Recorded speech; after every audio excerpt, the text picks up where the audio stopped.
All right, Alex, thanks. 8:32 this morning. Breaking news as President Donald Trump and First Lady Melania Trump have tested positive for COVID-19. The two broke the news overnight on Twitter. They're now in quarantine this morning. First News on Fox reporter Brooke Minahan is following this story. She's been getting new updates for us all morning long. Brooke. Hey, good morning, guys.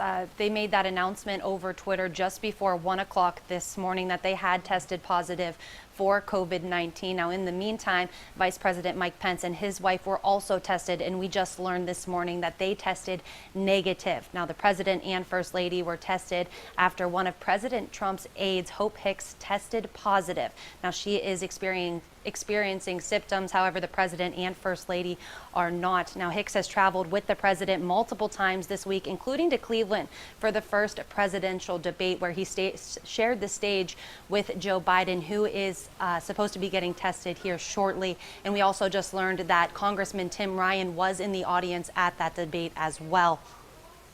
Now, White House officials say Hicks has been showing symptoms, like I said. However, the president and First Lady are not, and they are feeling fine. The White House released this statement saying the president takes the health and safety of himself and everyone who works in support of him and the American people very seriously.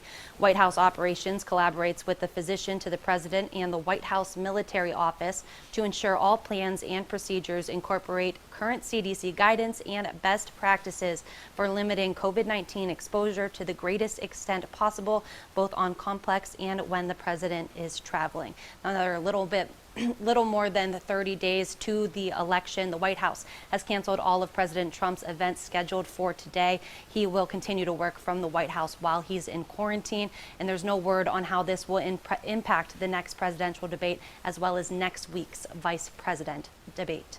That's the latest for now. We'll continue to keep you updated here on First News on Fox as well as online at WKBN.com.